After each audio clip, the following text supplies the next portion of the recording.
Destiny has a peculiar way of announcing itself, sometimes through whispers, sometimes through earthquakes that realign the cosmos of two unsuspecting hearts. The baccarat crystal flute exploded against the Italian marble like a starburst, champagne cascading in golden arcs across Abigail Peters' midnight black Vera Wang. She lifted her gaze from the destruction to discover herself drowning in the most impossibly azure eyes she'd encountered in her 28 years of careful living. "Christ, I'm mortified," the stranger breathed, his voice carrying traces of old money and new vulnerability that made every nerve ending in her body suddenly hyper-aware. He possessed the kind of devastating handsomeness that belonged on Armani billboards, sharp jaw, raven hair that suggested he'd spent the afternoon running powerful fingers through it, shoulders broad enough to carry the weight of empires. "I was utterly transfixed by—" His sentence dissolved as their gazes locked. "By absolute perfection." Heat bloomed across Abigail's dark skin like sunrise.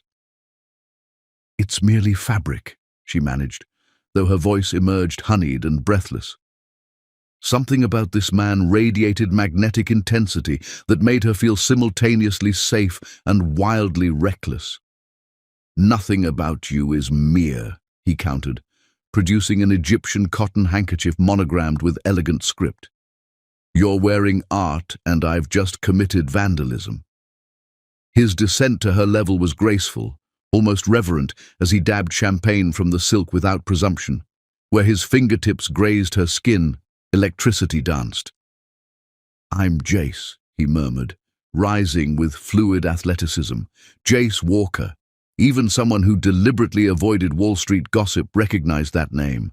Walker Technologies commanded headlines across 3 continents, and its architect now regarded her as if she'd personally illuminated his universe. "Abigail Peter," she replied, accepting his proffered hand. The instant flesh met flesh, tectonic plates shifted in her chest cavity. "The visionary behind Meridian's transformation," Jace said, astonishing her. "Your sustainable luxury concept revolutionized hospitality design. I've studied your portfolio extensively." "You've studied my work?" The genuine admiration in his tone made her pulse quicken beyond professional pride. "I make it my life's mission to recognize transcendent talent," he said, thumb tracing her knuckles with butterfly softness. "The same way I'm recognizing transcendent beauty at this precise moment." Such words from other wealthy suitors had earned eye rolls and swift exits, but Jace's declaration carried authenticity that penetrated her considerable defenses, warmth that suggested he'd moved beyond flattery into dangerous territory, like actual fascination. "Perhaps you'd permit me to rectify this catastrophe." His gesture encompassed her champagne-dampened dress. "Dinner tomorrow? Somewhere serving beverages in unbreakable containers, so I cannot further destroy your magnificent wardrobe." Abigail's laughter bubbled up unbidden, musical and genuine enough to transform his features into something approaching wonderment. "That depends," she heard herself saying with unprecedented boldness. "Do you maintain this level of charm throughout entire meals, or merely while demolishing designer clothing?" "Only one method exists for determining that," Jace replied, producing his phone with practiced elegance. "Grant me your number, Abigail Peter, and I guarantee our first real conversation will become permanently etched in your memory." 6 months later, suspended above Malibu's coastline as Pacific breezes painted the sky in vermilion and gold, Abigail realized Jace had fulfilled that promise beyond her wildest imagination. Their courtship had unfolded like scenes from the most intoxicating romance novel.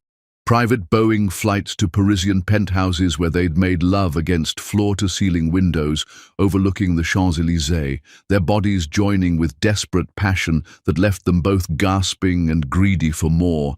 Candle-lit dinners in his Tribeca sanctuary where conversation flowed like aged wine, discussions of family legacies lost and dreams yet to be born, confessions shared over stolen kisses that tasted of vulnerability and infinite possibility. Dancing barefoot in his marble-floored living room to Miles Davis and Billie Holiday, moving together like lovers who'd found their missing piece. Jace possessed supernatural abilities where her happiness was concerned. He memorized her preferences with scientific precision: Ethiopian coffee with brown sugar and heavy cream, white peonies because their abundance reminded her of Grandmother Rose's garden, the way she unconsciously hummed Nina Simone while sketching. His gifts demonstrated profound attention rather than ostentatious wealth.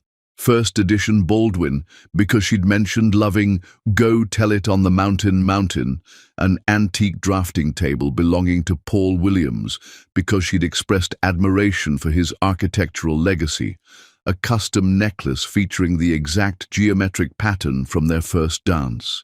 Every gesture seemed orchestrated by benevolent fate. When winter colds rendered her miserable, he appeared bearing homemade soup and classic Cary Grant films. When demanding clients tested her patience, he listened for hours while massaging tension from her shoulders, offering insights that reminded her why she'd chosen her profession. When grief ambushed her, parents lost too young in rain-slicked intersections, he simply held her, sharing stories of his own premature orphaning until tears transformed into healing. "Abigail," Jace said now, his voice barely penetrating the helicopter's mechanical symphony. He knelt on the platform's edge, cradling a Tiffany box containing a diamond so magnificent it seemed to have captured the entire sunset within its crystalline heart. "From our first collision, you revolutionized my existence," he continued, sapphire eyes blazing with emotion that made her knees unsteady. "You've inspired me toward unprecedented greatness, transformed me from someone who merely survived into a man worthy of extraordinary love. You've illuminated territories in my soul I never knew remained shrouded in darkness." Tears cascaded down Abigail's cheeks as she absorbed this incredible man, successful beyond measure, brilliant beyond comparison, gorgeous beyond reason, offering his heart and future with trembling hands. "I'm captivated by your strength, your creativity, your laughter that could resurrect joy in morgues," Jace declared, voice cracking with raw emotion. "I worship how you perceive beauty in everything, how you transform sterile spaces into sanctuaries, how you make everyone around you feel valued and heard. I treasure how you challenge me toward excellence, never permitting me comfortable mediocrity." "Jace," she whispered, overwhelmed by the intensity crackling between them. "Abigail Peter, will you marry me? Will you become my wife, my partner, my queen for whatever years remain to us? Will you allow me to spend each dawn proving I'm worthy of your miraculous love?" "Yes," she breathed, then shouted over the rotor wash, "Yes, yes, eternally yes!" Jace's hands shook as he slipped the platinum band onto her finger, then swept her into his arms. Their kiss contained multitudes, desperate passion like their first encounter, tender promise like their private moments, fierce devotion like their shared dreams. The helicopter pilot diplomatically studied his instruments while they held each other against nature's spectacular backdrop, the diamond catching final sunbeams and scattering rainbows across their entwined hands. "I love you," Jace murmured against her lips, fingers tangling in her silk press. "Beyond comprehension, beyond logic, beyond every limit I thought constrained human emotion."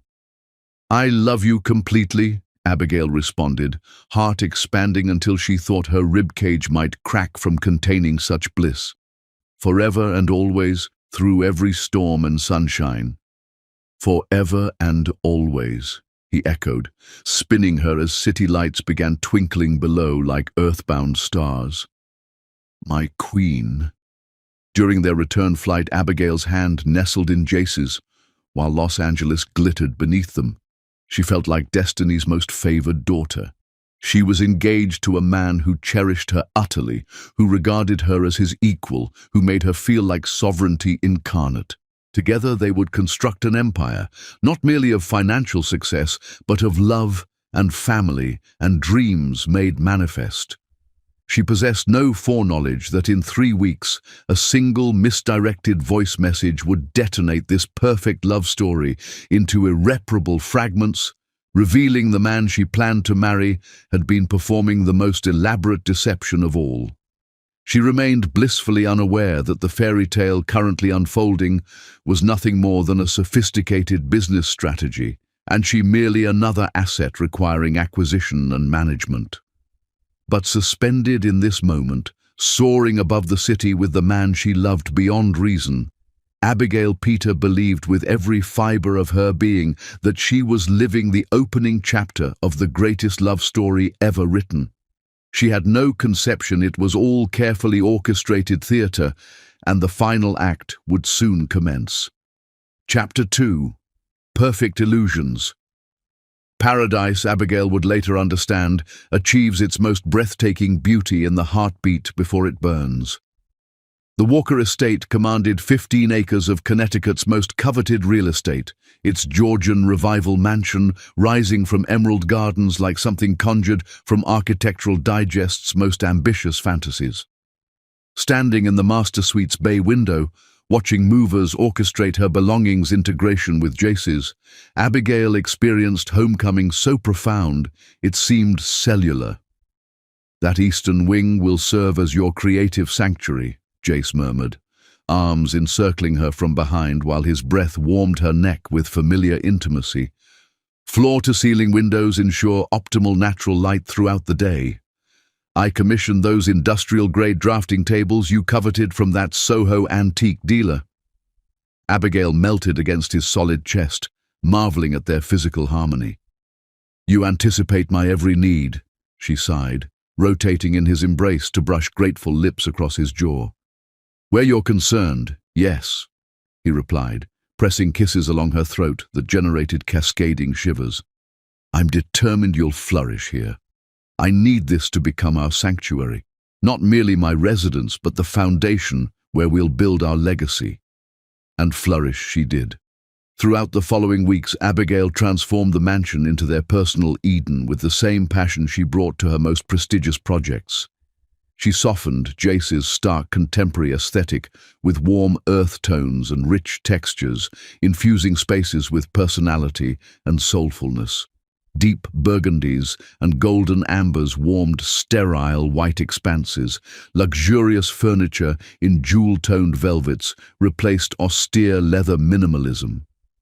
The forbidding dining room grew intimate beneath candlelight and arrangements of flowers she personally cultivated. The sterile great room became inviting with cashmere throws and coffee tables scattered with photography books, evidence of lives truly lived.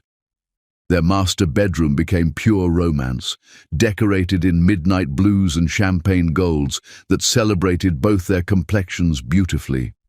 She hung gossamer panels that filtered morning light into something magical, arranged pillar candles on every surface, filled crystal vases with peonies and garden roses that perfumed their nights with intoxicating sweetness. "You've performed alchemy here," Jace declared one evening as they hosted their inaugural dinner party. The mansion glowed with warmth and sophistication, while their guests, his corporate associates mingling seamlessly with her artistic circle, moved through transformed spaces with obvious appreciation. "This feels authentically alive now, like a real home where real people experience real love." "We've performed alchemy," Abigail corrected, squeezing his hand beneath the table. "Everything I create here serves our shared vision." Those words caused Jace's smile to falter momentarily, so briefly she nearly missed the shadow crossing his features. But then he was kissing her temple and murmuring gratitudes, and she dismissed that flicker of something troubling. Their engagement dominated New York's social stratosphere. Their love story featured across magazines and blogs as the romance defining their generation. Photographers captured them at gallery openings and charity benefits, always touching, always laughing, obviously intoxicated by each other's presence. Media outlets celebrated their narrative, the tech mogul and the visionary designer, their interracial romance positioned as evidence that authentic love transcended all boundaries. Power couple perfection, proclaimed one magazine spread featuring images from a United Way fundraiser. Abigail radiated in a custom gown inspired by African kente patterns, while Jace gazed at her like she'd personally rearranged the constellations for his pleasure. Wedding preparations consumed their evenings and weekends with delicious anticipation. They'd selected a Tuscan villa for the ceremony, a romantic setting overlooking ancient vineyards and silver-leafed olive groves that would bloom with wildflowers come June. Abigail designed every detail personally, invitations incorporating delicate gold leaf and roses honoring her grandmother's memory, floral cascades that would transform every surface, even her gown, an exquisite creation requiring 6 weeks and 4 seamstresses in Milan to achieve her vision. 200 guests, she mused one evening as they reviewed lists while intertwined in their silk-sheeted bed. Does that seem excessive? For you? I'd invite every soul on earth, he replied, though again something indefinable flickered across his expression. Some of my business associates might find your artistic friends culturally challenging. Like Hannah Williams. Abigail noted the name while studying his face. Your marketing director? Senior marketing executive, Jace corrected with suspicious swiftness, his caressing hand pausing on her bare shoulder. She's been integral to company operations for years, extremely results-oriented, focused. Abigail had encountered Hannah briefly at several functions, a striking woman with platinum hair, emerald eyes, sharp as scalpels, and wardrobes that suggested European shopping sprees. She projected competence and professionalism, albeit with an underlying frost that made Abigail perpetually uncomfortable. She seems to regard me with particular coolness, Abigail observed diplomatically. Hannah maintains distance with everyone initially, Jace deflected, resuming his gentle caresses. Don't interpret it personally. She's protective of company interests, which naturally extends to protecting me. She's witnessed too many corporate leaders destroyed by inappropriate romantic entanglements. Something about his explanation felt incomplete, triggering whispers of intuition Abigail couldn't quite name. But she was orchestrating her dream wedding to her soulmate. She refused to let paranoia contaminate that joy. Besides, Jace demonstrated devotion through countless daily gestures. He brought Ethiopian coffee prepared exactly to her preferences each morning, staying to steal kisses while she planned her day. Fresh flowers appeared in her studio daily, not expensive florist arrangements, but wildflowers he personally gathered during dawn runs. He never missed opportunities to praise her brilliance, her beauty, his gratitude for finding her. When client projects demanded late nights, he'd arrive bearing dinner and offering shoulder massages, listening to her work through design challenges while providing surprisingly insightful suggestions. When nightmares about her parents' accident haunted her sleep, trauma that sometimes resurged despite years of therapy, Jace held her through the darkness until dawn banished the demons. I want us to start our family immediately, she confided one night as they lay entwined beneath Egyptian cotton, moonlight silvering their skin through gauze curtains. I want our children raised in this house, surrounded by this love. I want them experiencing what it means to have parents who adore each other openly. How many children do you envision? Jace asked, voice strangely constricted, though she was too lost in maternal fantasies to notice. 3, perhaps 4, Abigail mused dreamily, fingertips tracing patterns across his chest. I want this mansion filled with laughter and beautiful chaos and boundless love. I want to give them everything I lost when my parents died: stability, security, parents who demonstrate their devotion daily." "That sounds idyllic," Jace agreed, though his arms tightened around her almost possessively.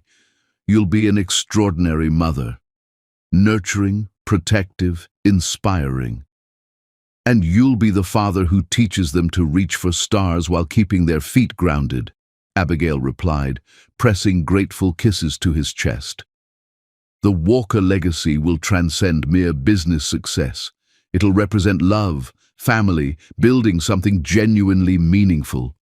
In darkness, Jace's jaw clenched with tension Abigail couldn't observe. "Yes," he said quietly, "the Walker legacy." Occasionally, though, Abigail noticed details that generated unease. Tiny fractures in their perfect facade she instructed herself to ignore. Jace would vanish for hours, claiming urgent business obligations that seemed oddly timed, late evenings, early Sunday mornings, even during their romantic weekend escapes. When she inquired about his days, he'd offer vague responses about investor relations and market positioning and strategic partnerships. "Global business never sleeps," he'd explain, kissing away her concerns. "After our wedding, I'll delegate more responsibilities. You and our future children will become my absolute priority." She also observed that Hannah Williams appeared at every significant business function, always impeccably dressed, always finding pretexts for private conversations with Jace. Their interaction seemed intense, intimate even, filled with knowing glances and inside references that made Abigail feel excluded from her own relationship. "She appears quite invested in company operations," Abigail mentioned one evening following a charity gala where Hannah had monopolized Jace's attention for nearly an hour. "She's ambitious, probably positioning for advancement." Jace laughed dismissively, drawing Abigail closer as their limousine glided through Manhattan traffic. "I barely register her presence, honestly. My attention is completely consumed by my gorgeous fiancé." Abigail desperately wanted to believe him. She did believe him, because when Jace looked at her, when he touched her, when he whispered her name during their most intimate moments, she felt like the only woman in existence. Surely love this consuming, this transformative, couldn't be constructed on deception. As their wedding approached, merely 3 weeks distant, Abigail felt nothing but anticipation and bliss. Dress fittings were flawless, venues were confirmed, flowers were ordered. She'd found her soulmate, her partner, her king.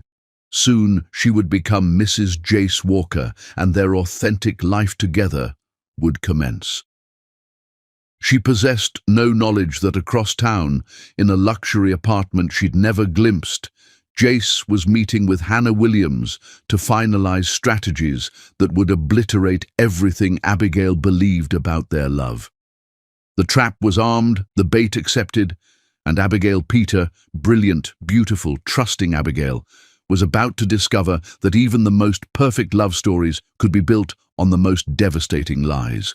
Chapter 3. Shattered Glass. Truth arrives wearing love's voice, making betrayal a knife that cuts deeper than any stranger's blade. Abigail was humming "At Last" while arranging white roses in the mansion's foyer when her phone buzzed. She saw Jace on the screen and smiled, but instead of his usual call, there was a voice message. Strange. He always called directly when traveling. He was in Chicago on business. Another one of those mysterious trips that had become more frequent as their wedding approached. She missed him terribly. 3 days felt like 3 years when they were apart. The roses were for their upcoming engagement party, the final celebration before their Tuscan wedding. She'd spent hours selecting each bloom, wanting everything to be perfect for the guests who would toast their love story. The irony of that phrase would haunt her forever. Smiling, she pressed play, expecting to hear his warm voice telling her he loved her, that he missed her, maybe something romantic about counting the hours until he could hold her again. Instead, She heard something that made her blood turn to ice. "Emma, listen. I want only a baby from her, that's all she's good for." Jace's voice, but stripped of warmth, purely transactional. "Hannah can't give me children because of that car accident damage, and I need an heir for the Walker legacy. The board's getting antsy about succession. Grandfather's will is explicit, no heir by 40, and the company goes to charity." Abigail's hand trembled as she gripped the phone. This had to be a mistake, a wrong number, anything but what it sounded like. She pressed the phone closer to her ear, praying she'd misheard. "Abigail's perfect for this," Jace continued, his voice matter-of-fact, discussing her like she was a business acquisition. "Beautiful, intelligent genes, excellent breeding potential. She'll produce gorgeous babies with the right bloodline, and she's so completely in love with me, she'll never suspect that this whole relationship has been orchestrated from the beginning." The roses fell from Abigail's numb fingers, scattering across the marble floor like drops of blood. Her legs gave out, and she sank down among the petals while her world shattered around her. "The prenup is ironclad. She gets 50 million if we divorce, which is more than generous for 2 years of marriage. Once she gives me a son, I'll wait a respectable year or two, then file for irreconcilable differences. Hannah and I can finally get married, and I'll have my heir and my company. It's perfect, Emma, a business arrangement disguised as the greatest love story ever told." Abigail sank to the floor among the scattered roses, her entire world crumbling around her. Her engagement ring, that massive symbol of what she thought was his devotion, suddenly felt like a shackle around her finger. "The best part is how easily she fell for it," Jace's voice continued, each word a knife to her heart. A few romantic gestures, some pretty words about her being extraordinary, and she was completely hooked. "She actually believes I love her. She talks about wanting 4 children. Can you imagine? Sometimes I almost feel sorry for her. She has no idea she's just a vessel for the Walker bloodline." There was a pause, and Abigail heard him laugh. Actually laugh, at her pain, at her foolishness, at the beautiful love story she thought they were writing together. Hannah's been incredibly patient, but she's getting anxious about the timeline. 5 years is a long time to wait for a man to secure his inheritance and his future. She understands that I need an heir to maintain control of the company, but she wants to know there's an end date to this charade. This way, we both get what we want. I get my company legacy secured, and Hannah gets to be Mrs. Jace Walker eventually. Just not quite yet. Mrs. Jace Walker. The title Abigail had dreamed of, practiced writing in her notebook like a teenager, imagined carrying with pride and joy.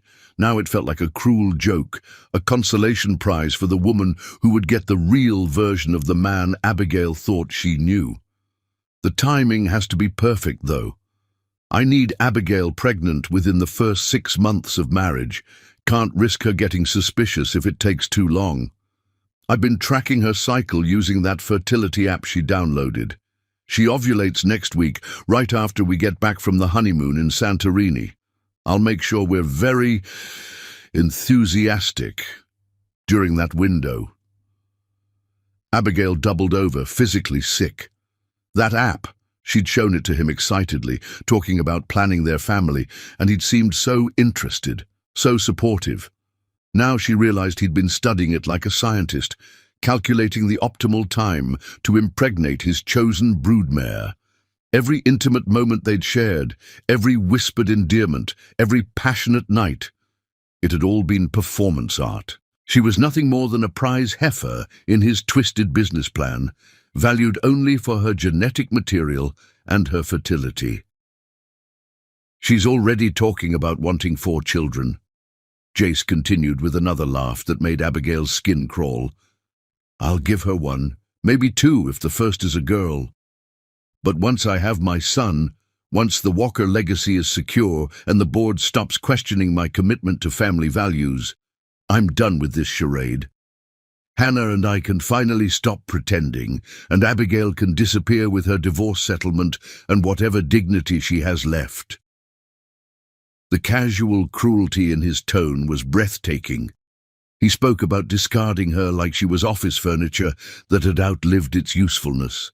The children she dreamed of raising with love, he saw them as products to be delivered according to contract specifications.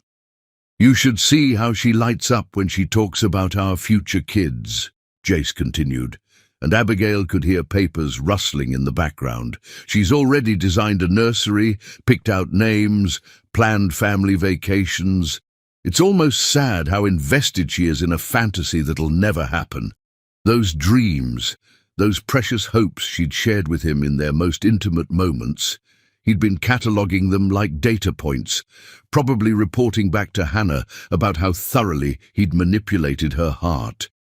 The message continued for several more agonizing minutes, Jace discussing logistics with his sister like they were planning a corporate merger instead of destroying an innocent woman's life. He talked about prenups and custody arrangements and how to maintain the facade until the product delivery was complete. He mentioned hiring a nanny so Abigail wouldn't be too attached to the child, making the eventual separation easier. "The beauty of it is that everyone will see her as the grieving ex-wife who couldn't make it work," Jace said. "No one will know she was just a placeholder. I'll make sure she's comfortable, but Hannah and I will raise my son. Our son, really. She's been involved in planning this whole thing from the beginning." Abigail's hands shook as she realized the full scope of their conspiracy. Hannah hadn't just been the patient mistress, she'd been the architect of Abigail's destruction. "I have to go. Meeting with the board in an hour about the quarterly projections and the succession timeline. Just wanted to update you on where we stand. The wedding is in 3 weeks, honeymoon in Santorini, and then Operation Air production begins in earnest. By this time next year, Emma, I'll have everything I've ever wanted, the company secured, my real relationship legitimized, and the Walker name continuing into the next generation." The message ended with a beep that sounded like a death knell. Abigail sat on the cold marble floor of what she'd thought was her home, surrounded by the roses she'd arranged for a love that never existed, and cried until she had no tears left. Then she cried some more. The white petals around her seemed to mock her, symbols of purity and new beginnings, scattered and broken like her heart. Every memory was now poisoned. Their first meeting at the gallery. Had he orchestrated that too? Their romantic trips, their intimate conversations, his proposal on that cliff overlooking the Pacific. All of it had been scripted, performed, designed to make her fall so deeply in love that she would never question his motives. She thought about Hannah Williams, that cold, beautiful woman who'd looked at Abigail with such barely concealed disdain at every social function. Now she understood why. Hannah had been watching Abigail fall in love with her man, knowing it was all temporary, knowing she was just a placeholder until the real plan could unfold. How many people knew? How many of their friends, their wedding guests, were in on the joke? Was she the only one naive enough to believe in their fairy tale romance? Abigail looked around the mansion she'd lovingly transformed into their home. Every carefully chosen piece of furniture, every thoughtfully placed artwork, every detail she'd poured her heart into. It was all just set dressing for his elaborate con. The nursery she'd started planning upstairs was nothing more than a warehouse for his future product. She pulled out her phone with shaking hands and played the message again, recording it this time. She needed proof. She needed to document this betrayal, not for revenge, but for her own sanity. Without evidence, she might convince herself she'd imagined it all, that love this intense couldn't possibly be fake. But it was fake. All of it. Standing slowly, Abigail walked through the mansion one last time, seeing it with new eyes. The bedroom where they'd made love so passionately. He'd been calculating her fertile days. The kitchen where they'd cooked together, laughing and stealing kisses. He'd been thinking about genetic compatibility and optimal nutrition for breeding. The living room where they'd danced to old jazz records. He'd been planning her eventual disposal.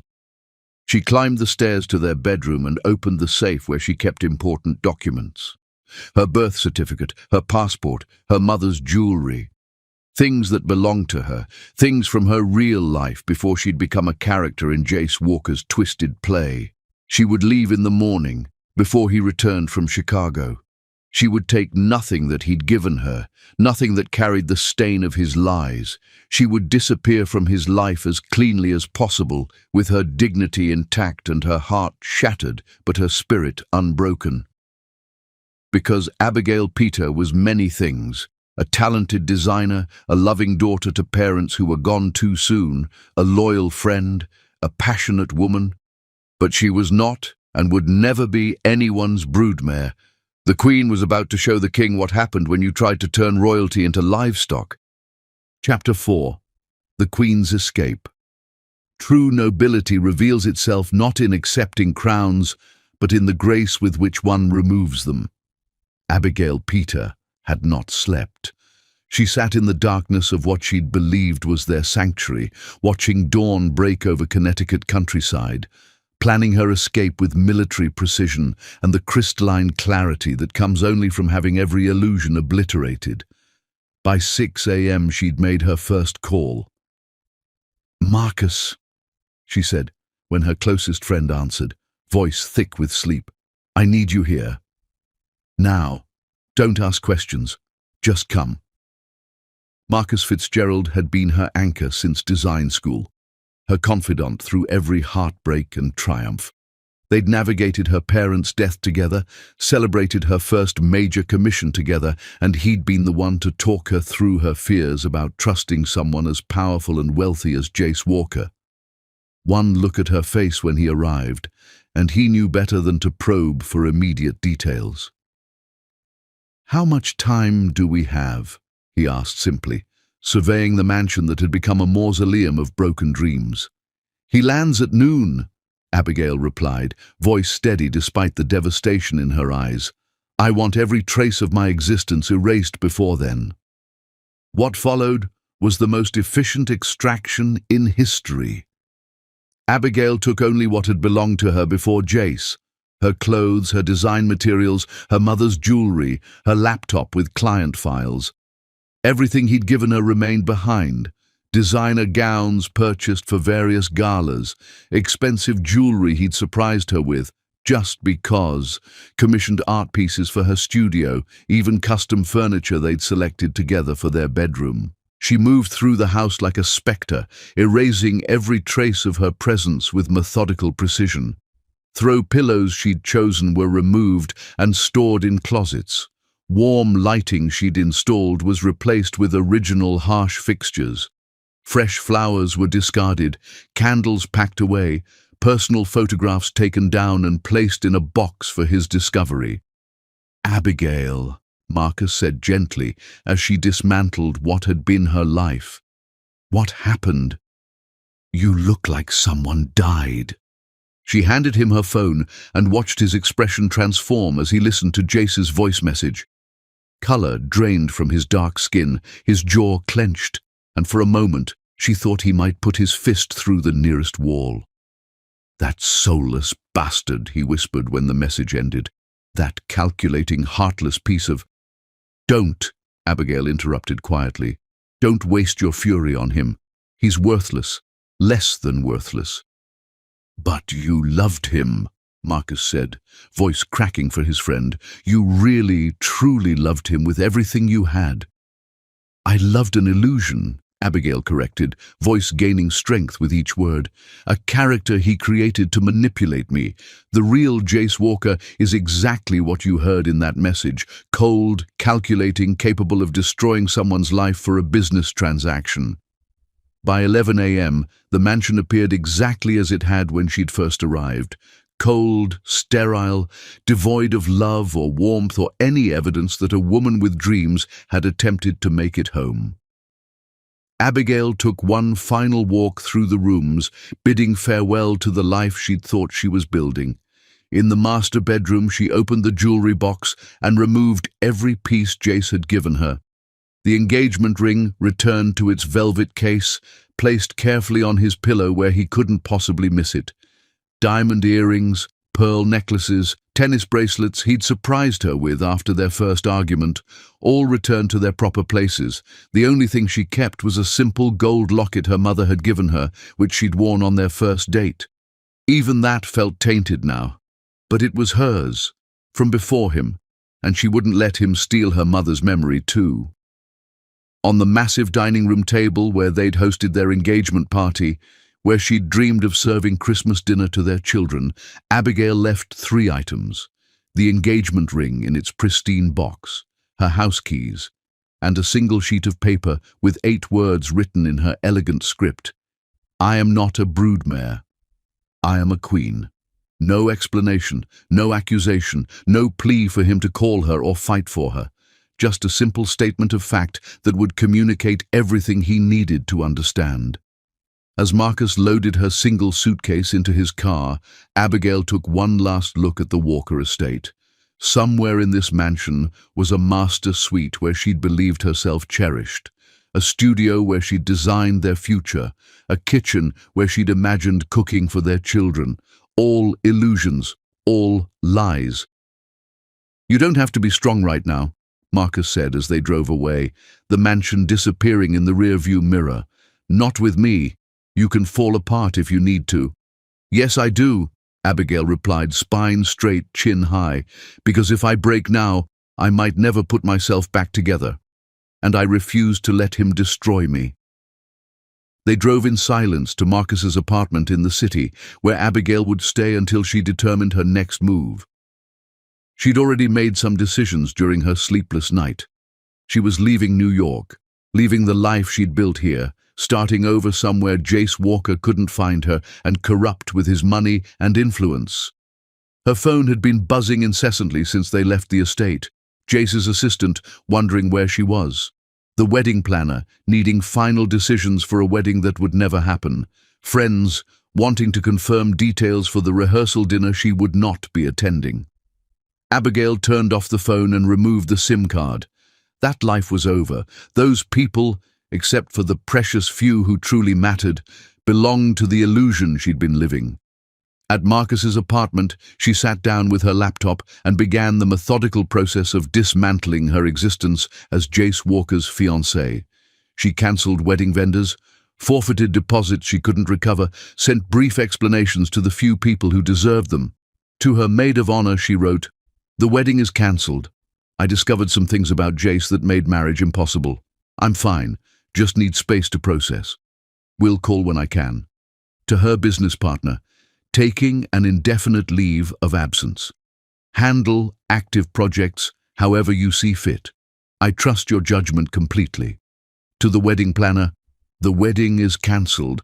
Mr. Walker will explain and handle all financial obligations." She was thorough, professional, and utterly final in every communication. By evening, her phone was exploding with calls and texts from numbers she recognized. Jace, his assistant, his sister Emma, mutual friends who'd heard about the cancelled wedding. She deleted them all without reading them, without listening to the voicemails that poured in by the dozens. The only message she acknowledged was one that came through Marcus's phone at 6 p.m. It was from Jace, his voice panicked and desperate, so different from the cold calculation she'd heard in his message to Emma. "Abigail, please, I don't understand what's happening. I came home, and you're gone. Everything's gone. Your clothes, your things, even the warmth you brought to this house. There's just a ring and a note that doesn't make sense. Please call me. Please come home. We can fix whatever's wrong. I love you. I love you so much. It's killing me that you're not here." The message continued for 3 minutes, his voice breaking, pleading, sounding genuinely destroyed. If she hadn't heard his real voice, his true feelings about her, she might have believed this performance too. "He's exceptionally talented at this," she whispered to Marcus as tears finally spilled down her cheeks. "He's really, truly gifted at deception."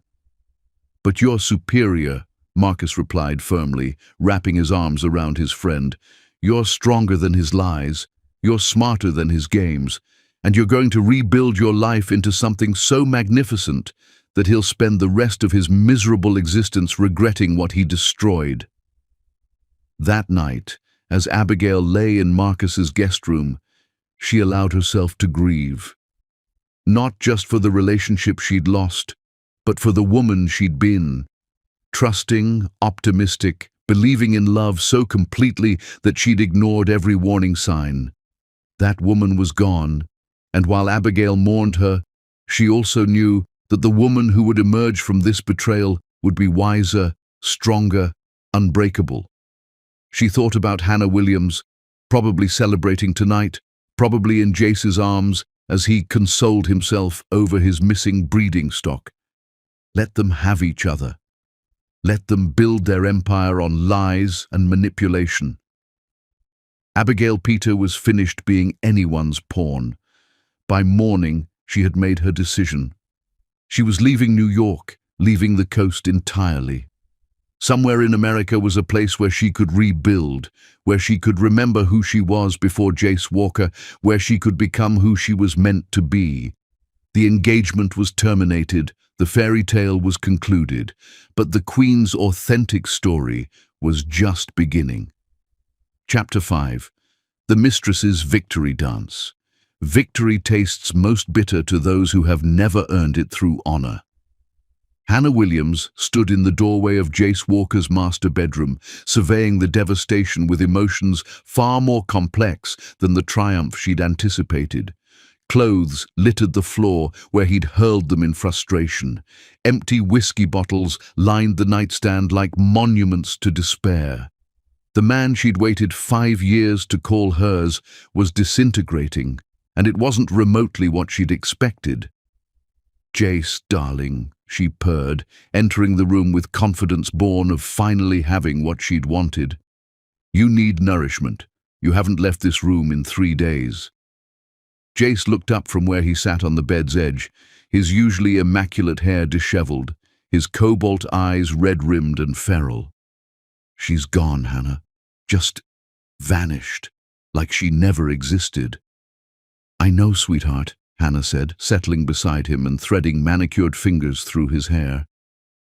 "But perhaps this is for the best." Perhaps she realized she wasn't equipped for this life, for the pressures and expectations that accompany being a walker. "She left the ring," Jace said, voice hollow as a tomb. 50 carats of perfect diamonds, and she abandoned it like costume jewelry. What kind of woman walks away from 50 carats and $50 million? The kind of woman who discovered your actual plan, Hannah thought, but didn't voice. She'd been wondering for days if Abigail had somehow uncovered their arrangement. The timing was too clean, too surgical. Women in love didn't just evaporate without explanation, especially not women planning dream weddings 3 weeks away. "She left a note," Jace continued, retrieving the crumpled paper from his pocket for the 100th time.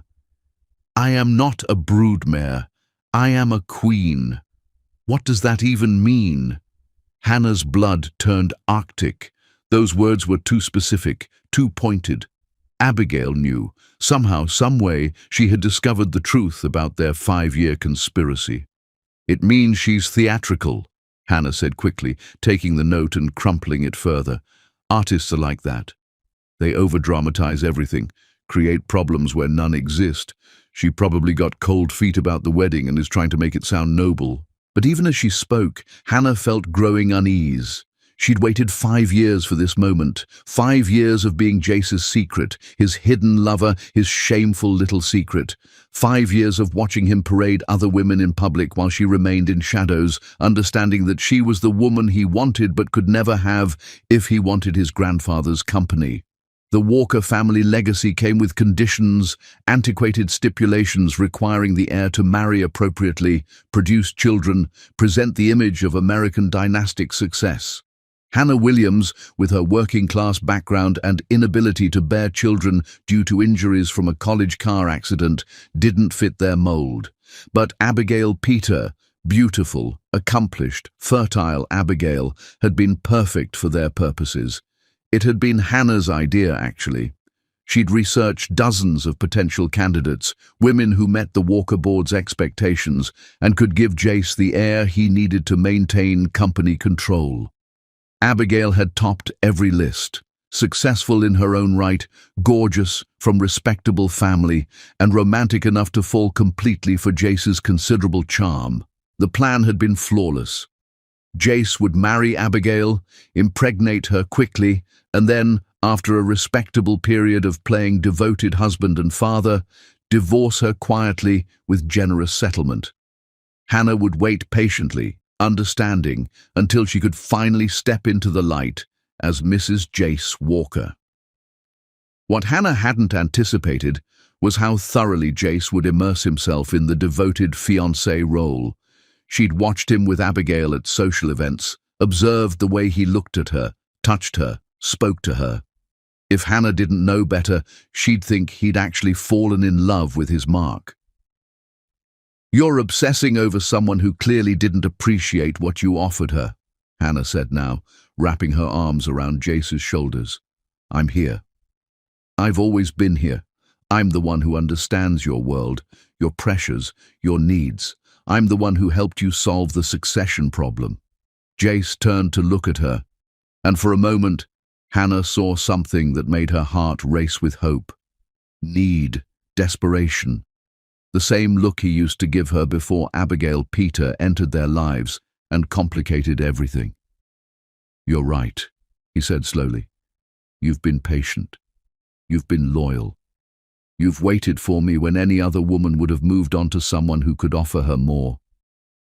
"I love you," Hannah whispered, the words she'd been holding back for months finally spilling out. "I've loved you through everything. Through her." Jace pulled her closer, burying his face in her neck. Hannah closed her eyes and savored the moment. Finally, she had him back. But as days passed, Hannah began realizing that having Jace physically wasn't the same as having his heart.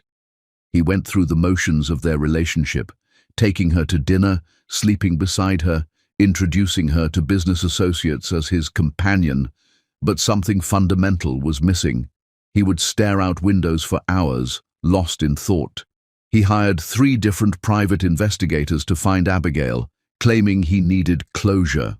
He kept Abigail's engagement ring in his desk drawer, taking it out and staring at it when he thought Hannah wasn't looking. "You need to let her go," Hannah said one evening as they sat in his penthouse, overlooking the city where Abigail had once lived. "She made her choice. She chose to walk away from everything you offered her." "But why?" Jace asked, the same question he'd been asking for weeks. "We were perfect together. We were happy. I made her happy." "Were you?" Hannah asked, unable to keep the edge from her voice. "Or were you just playing a part so convincingly that you convinced yourself it was real?" The question hung in the air between them, dangerous and loaded with implication. Jace turned to stare at her, his blue eyes suddenly sharp and focused. "What exactly do you mean by that?" Hannah felt a moment of panic. She'd said too much, revealed too much of her knowledge about the situation.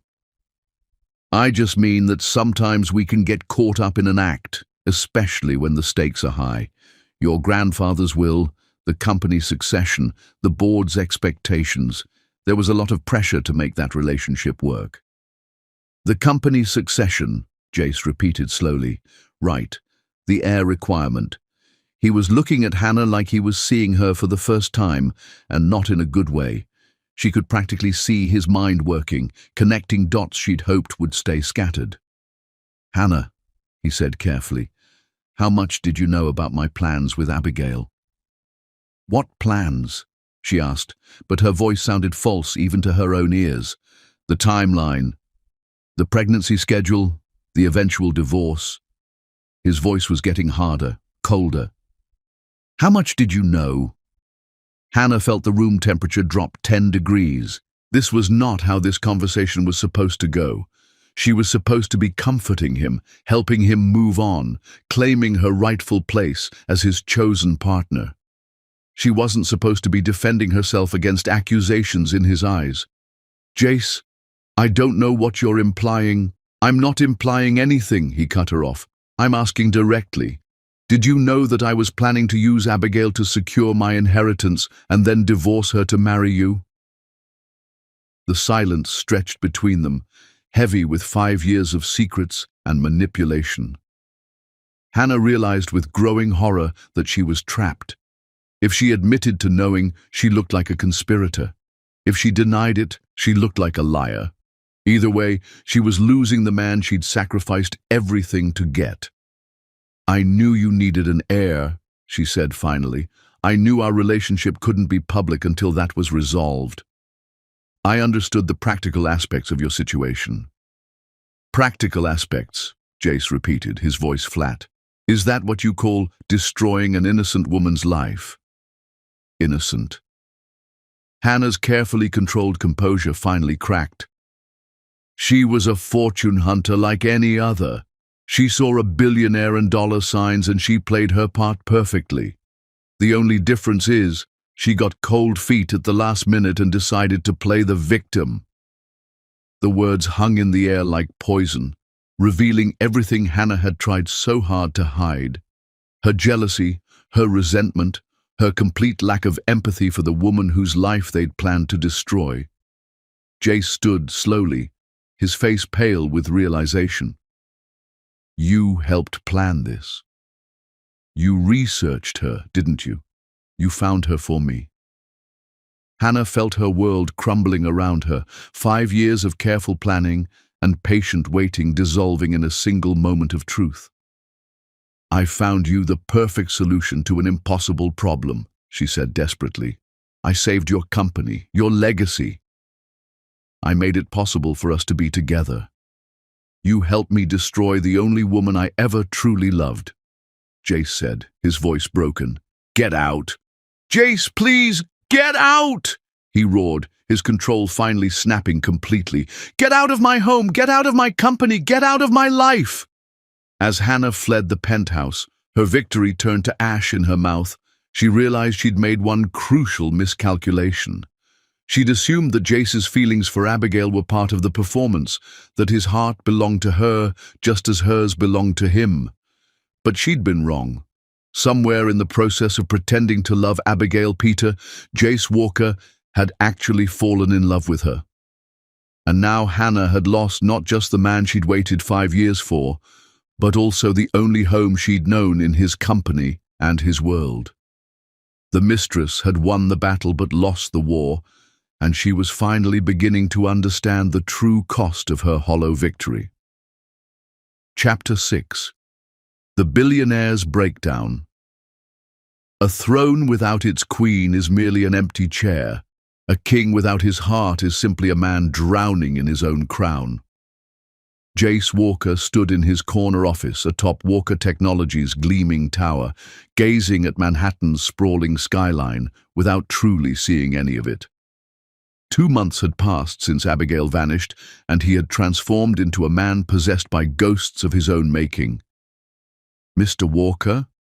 His assistant Jennifer knocked tentatively on the door. The quarterly board meeting begins in 10 minutes. Cancel it, Jace said without turning from the window, his voice carrying the hollow timbre of exhaustion. Sir, you've cancelled the last 4 board meetings. Mr. Patterson is threatening to convene an emergency session to discuss your capacity to lead the organization. Capacity to lead. The irony tasted bitter as aged copper. He'd spent his entire adult life proving his worthiness to helm the Walker Empire, manipulating and scheming to secure his birthright. Now that he finally possessed everything he'd thought he desired, he couldn't summon the will to care about any of it. Tell Patterson he can go straight to hell, Jace said, finally pivoting from the window. Tell them all they can rot in their own greed. The company that was more important than love can survive without me for a few more days. Jennifer shifted uncomfortably, clearly recognizing the dangerous edge in his tone. Sir, there's also been another call from Richmond Investigations. They have a progress report on the search for Miss Peter. That penetrated his fog immediately. He spun around, eyes blazing with hope and desperation that had become his constant companions. Put them through! Immediately. The call lasted 15 excruciating minutes, each word another nail in the coffin of Jace's sanity. Yes, they'd located her. No, she wouldn't see him. She'd made it crystal clear to everyone in her new life that she was not to be contacted by anyone from her past, especially not Jace Walker. She'd hired attorneys to send cease and desist letters, threatening harassment charges if he continued his attempts to reach her. Where is she? Jace demanded, his hand shaking as he gripped the phone. I cannot divulge that information, Mr. Walker. She's made it legally clear that any further contact would constitute stalking. My professional advice is to move forward with your life. After disconnecting, Jace swept everything off his desk in a fury, papers scattered like confetti, his computer monitor crashed to the marble floor, and his grandfather's photograph, the man whose approval had driven every decision Jace had ever made, shattered against the wall. He'd hired the best private investigators money could buy. He'd called in favors from contacts across the country. He'd even considered using Walker Technologies' considerable resources to track her down, though some remaining fragment of decency had prevented him from crossing that line. But every lead hit the same wall. Abigail Peter had disappeared as completely as if she'd never existed, and she'd built legal barriers around herself like a fortress, making it abundantly clear that Jace Walker was persona non grata in her new world. The irony wasn't lost on him. He'd spent months calculating how to use her, manipulate her, ultimately discard her. Now she'd discarded him first, and he was the one left shattered, desperate, unable to function without the woman he'd planned to treat as disposable. His phone buzzed with yet another message from Hannah, begging him to reconsider, to let her explain, to give them another chance. He deleted it without reading it, just as he'd deleted the previous 150. Hannah Williams was a reminder of the worst part of himself, the calculating predator who'd thought he could engineer love like a corporate merger. The worst part was the dreams. Every night, Jace was tormented by memories that felt more real than his waking hours. Abigail laughing at something he'd said over dinner at their favorite restaurant in Little Italy. Abigail curled against his chest in their bed, tracing lazy patterns on his skin with her fingertips, while she told him about her day. Abigail in her wedding dress during the final fitting, spinning around in their bedroom and asking if he thought she looked like a princess. You look like a queen, he'd told her, and he'd meant it. When had the performance become real? When had the woman he'd chosen as a means to an end become the center of his entire universe? Mr. Walker? Jennifer's voice came through the intercom again. Your sister is here. Emma Walker Morrison swept into his office like a force of nature, her heels clicking sharply on the marble floor. She took one look at the destruction around his desk, at her brother's hollow eyes and unkempt appearance, and shook her head in disgust. You look like hell, she said without preamble. Thanks for the pep talk, Jace replied, slumping into his chair. What do you want, Emma? I want to know what's wrong with you, his sister said, settling into the chair across from his desk. You've been acting like a madman for months. The board is talking about removing you as CEO. The stock price has dropped 25% because investors are worried about your mental state. And frankly, so am I. Jace looked at his sister. Successful, brilliant, married to a man who adored her, and raising 3 children who thought she hung the moon. Everything he'd thought he wanted, everything he'd tried to engineer with Abigail. Do you love Richard? he asked suddenly. Emma blinked, clearly not expecting the question. Of course I love Richard. What kind of question is that? But did you always love him? Or did it grow over time? Jace, what does this have to do with— Just answer the question.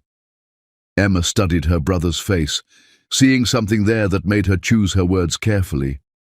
I was attracted to Richard first. Then I liked him. Then I respected him. Then I fell in love with him. It was a process, not a lightning bolt. Love that lasts requires foundation building. Why? A process, Jace repeated. Something that built over time, based on getting to know each other's authentic selves. Yes. Why are you asking me this? Jace was quiet for a long moment, staring at his hands. When he spoke, his voice was barely above a whisper. I think I did everything backwards with Abigail. What do you mean? I chose Abigail for all the wrong reasons, he said, the words tumbling out of him like a confession to a priest. She was beautiful, successful, perfect genetic material for the Walker heir grandfather's will requires. I thought I could marry her, get her pregnant, and then move on with my life once I'd secured the company. Emma's face went pale as winter. Jace, tell me you didn't— I planned the whole thing, he continued, unable to stop now that he'd started. Hannah helped me research potential candidates. We chose Abigail because she was everything the board would approve of, everything grandfather would have wanted in a Walker wife. I was going to use her to secure my inheritance and then divorce her quietly. Oh my God, Emma whispered. You actually went through with it. That plan we talked about when you were drunk and angry about grandfather's ridiculous will, you actually did it. I did more than that, Jace said, his voice breaking. I fell in love with her. Somewhere between the first kiss and the proposal, between the performance and the reality, I fell completely, utterly, irrevocably in love with her. And now she's gone, and I don't know how to live without her. Emma sat in stunned silence for a moment, processing her brother's confession. Does she know about the plan? Jace nodded miserably. She must. She left a note that said, I am not a broodmare. I am a queen. She figured it out somehow. Good for her, Emma said firmly, surprising him. Good for her. Jace stared at his sister in disbelief. She's the love of my life. And you're saying good for her? Yes, I'm saying good for her. Emma stood up, her voice rising. You tried to use her like a prize breeding animal, and she had the dignity to walk away. She deserves better than what you planned to give her. But I love her, Jace said desperately. I know it started wrong, but what I feel for her now is real. It's the most real thing I've ever experienced. Then you need to prove it, Emma said. Not with flowers or jewelry or grand gestures. You need to prove that you're worthy of a woman like that. You need to become the man she thought she was marrying, not the calculating bastard who tried to use her. How? Jace asked, his voice small and lost. How do I prove something like that when she won't even let me find her? Emma looked at her brother, really looked at him, and saw not the successful CEO or the master manipulator, but the scared little boy who'd always tried so hard to live up to their grandfather's impossible expectations. You start by figuring out who you are when you're not trying to be what everyone else wants you to be, she said gently. You start by making choices based on what's right, not what's profitable. You start by becoming a man worthy of love, not just demanding it because you've decided you want it. After Emma left, Jace sat alone in his destroyed office, thinking about her words. He'd spent his entire life building an empire, accumulating wealth and power and influence. But what good was any of it without someone to share it with? What was the point of being a king if he'd driven away his queen? For the first time in his adult life, Jace Walker began to question everything he'd built his identity around. The company, the wealth, the legacy. None of it mattered if he couldn't be the kind of man worthy of Abigail's love. The breakdown was complete. Now, perhaps, the rebuilding could begin. Chapter 7. The grand gesture failure. Love lost through deception cannot be reclaimed through the same weapons that destroyed it. 8 months after Abigail's disappearance, Jace Walker finally found her. Monterey Bay, California, a coastal haven where she'd established a boutique design firm specializing in sustainable, affordable housing. She was living under her own name in a weathered cottage overlooking the Pacific, constructing a new existence from the ashes of their obliterated love story. Jace stood across the street from her office, watching through the window as she worked. She looked different, leaner, her natural hair in a magnificent afro instead of the sleek styles she'd worn in New York, dressed in flowing earth tones that made her skin luminous. She looked like herself in a way she never had when she was molding herself to fit his world. She also looked peaceful, content even. The realization struck him like lightning. She was thriving without him. The woman he observed through that window wasn't pining for what she'd lost. She was flourishing in what she'd discovered. But Jace Walker hadn't built a billion-dollar empire by accepting defeat gracefully. If he'd lost her through his mistakes, he would reclaim her through his determination. The flowers started arriving on Monday. Not the expensive hothouse orchids he used to send, but wildflowers from local farms, sunflowers and daisies and lavender that filled her office with natural beauty and intoxicating fragrance. Each arrangement came with a simple card. "I'm sorry, Jay." Abigail threw them away without reading the cards after the first day. Tuesday brought a visit from a real estate agent. "Miss Peter, I have wonderful news. Someone has purchased your building and wants to gift it to you free and clear. The deed is already being transferred to your name." Abigail's stomach plummeted. "Who purchased it?" The agent's smile faltered at her expression. "I'm not supposed to say, but given your reaction, I think you already know." "Tell Mr. Walker that I don't want his building," Abigail said firmly. "Tell him I don't want anything from him." By Wednesday, every business owner on her street had received anonymous donations large enough to renovate their storefronts completely. The local elementary school received new computers and comprehensive art supplies. The women's shelter where Abigail volunteered found their mortgage mysteriously paid off in full. Abigail watched the transformation of her adopted town with mounting fury. He was buying his way back into her life by bribing everyone around her. It was manipulative, presumptuous, and exactly the kind of power play that reminded her why she'd left him in the first place. Thursday morning, she found him waiting by her car as she left for work. "Hello, Abigail." She stopped short, her breath catching despite her resolve. He looked terrible, thinner than she'd ever seen him, his usually perfect hair unkempt, his expensive clothes hanging loose on his diminished frame. But his eyes were the same brilliant blue that had made her fall in love with him in the first place. "Go away, Jace," she said, moving toward her car. "Just give me 5 minutes," he said, not moving from his position beside her driver's door. 5 minutes to explain."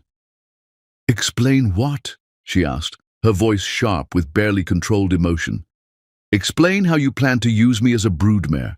Explain how our entire relationship was a business transaction. Explain how you were going to divorce me the minute I gave you a son." Jace's face crumpled. "You heard the message." "Every word," Abigail confirmed. "Every calculated, heartless word."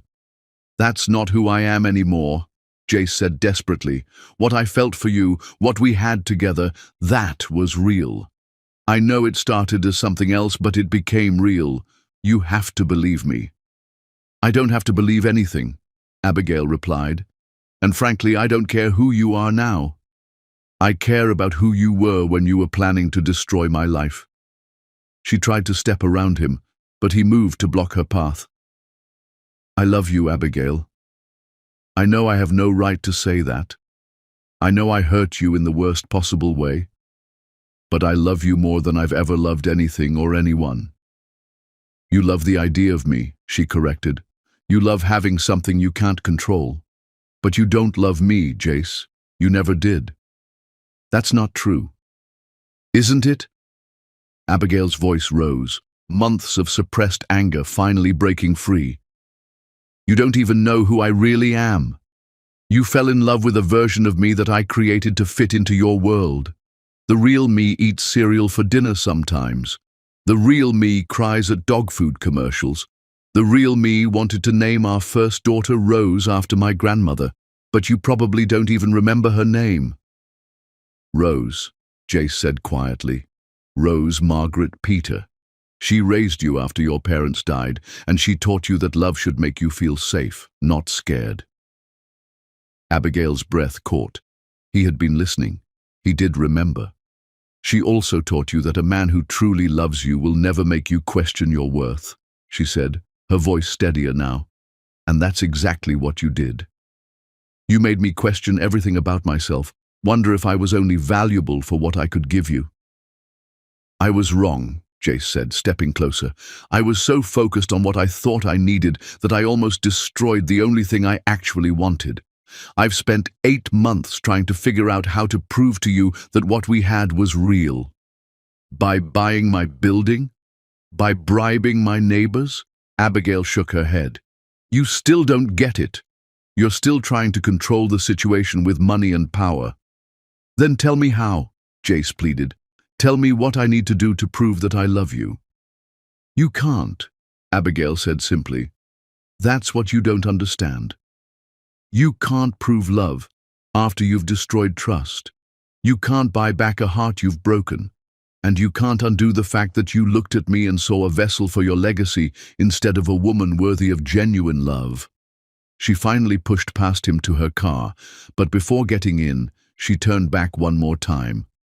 The Jace Walker I fell in love with never existed, she said, her voice soft but final. He was a character you played to get what you wanted. And I won't spend the rest of my life wondering which version is real. As she drove away, leaving Jace standing alone on the sidewalk, she didn't look back. She'd built a new life here, one based on honesty and authenticity and work that mattered. She wouldn't let him buy his way back into it, no matter how convincing his performance. But as Jace watched her taillights disappear around the corner, something shifted inside him. She was right. Every gesture he'd made had been about his needs, his timeline, his desire to fix what he'd broken. He'd been trying to win her back the same way he'd won her in the first place, through calculation and manipulation, just with different goals. If he truly loved her, if he wanted to prove he was worthy of her love, he needed to stop trying to control the outcome. He needed to start over, not as Jace Walker the billionaire, but as simply Jace, a man who had lost everything that mattered and needed to figure out who he was without it. The grand gestures had failed. Now came the hard part, becoming someone worthy of a second chance, whether she ever gave him one or not. Chapter 8. The Ultimate Sacrifice. True love reveals itself not in what you're willing to do for someone, but in what you're willing to surrender. Jace Walker returned to New York City a broken man, but with clarity sharper than any he'd ever possessed. Abigail's words echoed through his mind during the entire cross-country flight. The Jace Walker I fell in love with never existed. She was absolutely right. The man she'd fallen for had been a carefully constructed persona designed to win her trust and secure his future. But somewhere in the process of performing love, he'd actually learned what it meant. Now he had to decide who he really was beneath all the wealth and power and ancestral expectations. The first thing he did was call an emergency board meeting. "Gentlemen," Jace said, standing at the head of the mahogany conference table where his grandfather's portrait still presided, watching over the empire he'd built. "I'm stepping down as CEO, effective immediately." The room erupted in chaos. board members talked over each other, demanding explanations, threatening lawsuits, invoking clauses in his grandfather's will that would strip him of his inheritance. "Let me be crystal clear," Jace continued, his voice cutting through the noise like a blade. "I'm not selling my shares, and I'm not abandoning the company permanently. But I need time to become the kind of man who deserves to lead this organization. Richard Morrison will serve as interim CEO. Emma's husband looked shocked, but nodded his acceptance. He'd been groomed for leadership for years. He could handle the transition seamlessly.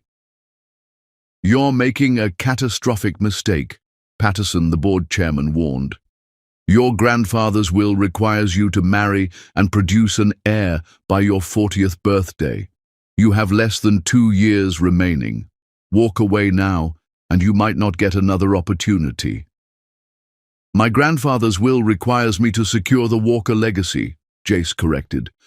"It says nothing about what kind of man I have to be when I do it, or whether I deserve the privilege of carrying on his name." After the meeting, Jace began the systematic dismantling of his life as he'd known it. He sold the Connecticut mansion, donating 60% of the proceeds to organizations supporting women and children, keeping only enough to ensure his basic needs were met. He liquidated most of his personal investments, creating trust funds for education and healthcare in underserved communities. But the most important decision came when Emma found him packing boxes in his Manhattan penthouse. "You're really doing this," she said, watching him wrap framed photographs in newspaper. "I'm really doing this," Jace confirmed. "I found her, Emma. I found Abigail. And she's better off without me. She's built a life that makes her genuinely happy, doing work that matters, living authentically in a way she never could when she was trying to fit into my world." He paused, holding a photo of them from their engagement party. They looked so happy, so in love. If only he'd known then what he knew now. "She told me the man she loved never really existed." "So you're giving up?" "No," Jace said, carefully placing the photo in a box. "I'm starting over. I'm going to become the man she thought she was marrying. Not to win her back. I may have lost that chance forever, but because it's the right thing to do." "Where will you go?" Jace smiled, the first genuine smile Emma had seen from him in months. "Monterey Bay. I'm going to learn an honest trade, contribute to the community, prove that I can create something with my hands instead of just moving money around on spreadsheets." He showed her a business card. "Morrison Construction. They're willing to take on an apprentice, even one with no experience. You do realize this is insane, right? You're giving up billions of dollars to become a carpenter?" "I'm not giving up billions of dollars," Jace corrected. "I'm investing them in becoming someone worthy of the love I threw away." The move to Monterey Bay was the hardest thing Jace had ever done. He rented a modest apartment above a Portuguese bakery, bought a pickup truck to replace his collection of luxury cars, and showed up at Morrison Construction at 6 a.m. sharp on his first Monday, ready to learn what honest work felt like. Frank Morrison, the owner, was a weathered man in his 60s who'd agreed to hire Jace primarily because of the substantial donation he'd made to the local trade school. "You'll start by cleaning up job sites," Frank told him on that first day, "hauling debris, organizing tools, making coffee runs. Think you can handle that, Mr. Big Shot?" "Just Jace," he replied, "and yes, I can handle it." It was humbling work. His hands, soft from years of signing papers and shaking hands in boardrooms, were soon calloused and cut from handling lumber and tools. His back ached from physical labor in ways it never had from long days at a desk, but there was something deeply satisfying about seeing a pile of raw materials transform into something real and useful under his hands. The other workers were suspicious at first. Word had gotten around about who he really was, and they expected him to quit within a week when the novelty wore off. But Jace showed up every day, did whatever work was assigned to him without complaint, and slowly began to earn their grudging respect. "Why are you really here?" asked Miguel, a master carpenter who'd become something of a mentor to Jace. They were working on framing a house for a young family, and Jace was learning to measure and cut lumber with precision. "I hurt someone I love," Jace said simply. "I want to become the kind of man who wouldn't make that mistake." Miguel nodded as if that explanation made perfect sense. Love makes fools of us all. The lucky ones get a chance to learn from it. As weeks turned to months, Jace settled into a routine that was completely foreign to his old life. He woke at dawn, worked with his hands all day, came home exhausted but satisfied. He cooked simple meals, read books he'd never had time for, and volunteered at the community center where he taught basic business skills to local entrepreneurs. He also discovered that Abigail volunteered at the same center, teaching design workshops for kids. They maintained a careful distance, nodding politely when they passed in the hallways but never speaking. She seemed surprised by his presence but not threatened, as if she understood that this version of Jace was different from the man who'd tried to buy his way back into her life. The real test came when Hurricane Clara hit the coast 6 months after Jace arrived. The storm knocked out power for days and damaged dozens of homes, including several belonging to elderly residents who couldn't afford repairs. Without being asked, Jace organized a volunteer crew from Morrison Construction to work for free, rebuilding homes and businesses that had been damaged. He used his own money to buy materials, worked 16-hour days alongside his crew, and coordinated with local agencies to ensure no one was left without shelter.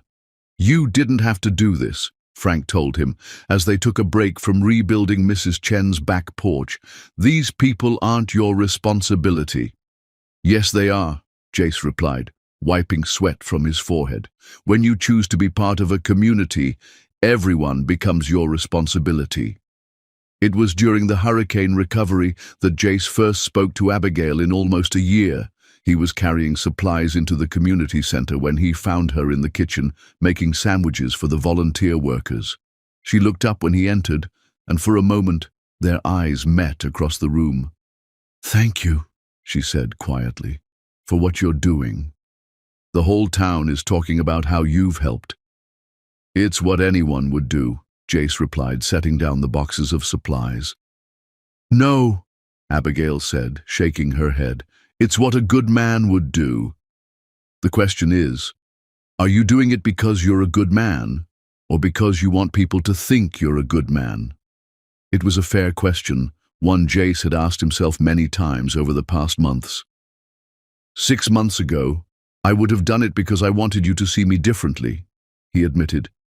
"Today, I'm doing it because Mrs. Chen reminds me of my grandmother, and Miguel has 3 kids who need a safe place to sleep."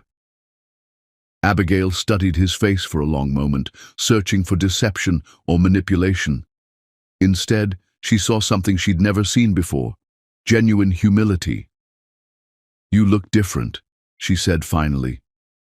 Jace glanced down at his work clothes, his calloused hands, his sun-weathered skin. "I feel different. I feel real." "Good," Abigail said, returning to her sandwich making. "The world has enough fake people." It wasn't forgiveness, but it wasn't rejection either. It was acknowledgement that the man standing before her was not the same one who had tried to use her as a means to an end. As Jace walked back to his job site, carrying that small moment of not quite forgiveness like a treasure, he realized that winning Abigail back was no longer his primary goal. His primary goal was becoming worthy of any woman's love, hers or someone else's. The ultimate sacrifice wasn't his money or his mansion or even his company. The ultimate sacrifice was his old self, the calculating businessman who saw people as assets to be acquired and managed. That man was gone forever. The question now was whether the man he was becoming would be enough to earn a second chance at love. Chapter 9. Walls Coming Down. Forgiveness is not a destination. It is a bridge constructed one honest conversation at a time. The first time Abigail Peter spoke to Jace Walker, really spoke to him, not just polite exchanges in passing, was on a Tuesday morning in March, exactly 1 year after she'd fled New York with nothing but a broken heart and unshakable determination to rebuild her life. She found him sitting on the bench outside the community center at 6 a.m., looking exhausted and holding an ice pack to his left hand. "Are you hurt?" she asked, surprising herself by stopping instead of walking past. Jace looked up, clearly startled to see her. Over the past year, they'd developed an unspoken understanding, polite acknowledgement, careful distance, mutual respect for the invisible boundaries between them. "Table saw disagreed with my measuring," he said, holding up his bandaged hand. "Frank sent me home early, said I was too tired to be safe around power tools." "You've been working double shifts again," Abigail observed. It wasn't a question. The whole town knew that Jace had been practically living at job sites since the Henderson family lost their home in a fire 3 weeks earlier. "They need a place to live," Jace said simply. "Their insurance won't cover temporary housing, and the kids need stability while they're dealing with the trauma of losing everything they owned." "So you're rebuilding their house for free and paying for their hotel room?" Abigail said. Again, not a question. Word traveled fast in a small town, and Jace's quiet generosity had become legendary among the locals. Jace shrugged. "I have the money. They have the need. It's not complicated." "It's also not your responsibility," Abigail pointed out, echoing what she'd heard others say around town. Some people were suspicious of Jace's generosity, wondering what his angle was, what he expected in return. "Whose responsibility is it then?" Jace asked, genuine curiosity in his voice. "The government that won't expand affordable housing programs? The insurance company that's looking for any excuse to deny claims? The community that's already struggling to take care of its own?" Abigail sat down on the other end of the bench, maintaining distance but accepting the conversation. "You sound like you've given this a lot of thought." "I've had a lot of time to think over the past year," Jace said, "about responsibility, about community, about what it means to actually contribute to the world instead of just extracting profit from it." They sat in comfortable silence for a moment, watching the town wake up around them. Abigail found herself studying Jace's profile, noting the changes a year of physical labor had made. His face was leaner, weathered by sun and wind. His hands were scarred and calloused. His posture was different too, less rigid, more relaxed, like he'd finally learned to inhabit his own body. "Why did you really come here?" she asked suddenly. Jace was quiet for so long that she thought he might not answer. When he finally spoke, his voice was soft and honest. "Because you were here. Because I thought if I could prove I'd changed, if I could become the man you thought you were marrying, maybe you'd give me another chance. And now? Now, I think I came here for me, to figure out who I actually am when I'm not trying to live up to someone else's expectations or manipulate someone into loving me." He turned to look at her, his blue eyes clear and direct. "I'm not the same person who hurt you, Abigail, but I'm also not trying to win you back anymore." "Why not?" The question surprised her even as she asked it. "Because I finally understand what you meant when you said the man you fell in love with never existed," Jace replied. "That man was a performance, carefully crafted to get what I wanted. The man I am now, he might not be someone you could love, but at least he's real." Abigail felt something shift in her chest, a tiny crack in the wall she'd built around her heart. "Tell me about him, this real man." "He gets up at dawn because he's learned to love watching the sun rise over the ocean. He drinks his coffee black because adding cream seems like unnecessary complication. He's terrible at small talk, but great at listening when people really need to be heard." Jace paused, a small smile playing at his lips. "He cries at dog food commercials too, it turns out." Despite herself, Abigail smiled. "Really? Really?" There was this ad with an old dog and a little girl, and I just lost it. Completely embarrassing." He shook his head. "Miguel hasn't let me live it down." "Miguel seems like a good friend," Abigail observed. "He is. First real friend I've ever had, actually. Turns out it's easier to make genuine connections when you're not constantly calculating how people can be useful to you." They talked for another hour as the town came alive around them. Jace told her about his work, about the satisfaction of building something with his own hands, about the community of workers who'd accepted him despite his past. Abigail found herself sharing stories about her design projects, about the families she was helping create affordable, beautiful homes, about the peace she'd found in this small coastal town. "I should go," Abigail said finally, standing as the community center started to fill with the morning volunteer crew. "I have a client meeting." "Abigail," Jace said as she turned to leave, Would you maybe like to have coffee sometime? Just coffee as friends. I'd like to hear more about your work." She studied his face, searching for hidden motives, for the manipulation she'd learned to expect from him. Instead, she saw only genuine interest and carefully guarded hope. "Just coffee?" she asked. "Just coffee," he confirmed. "No agenda, no expectations.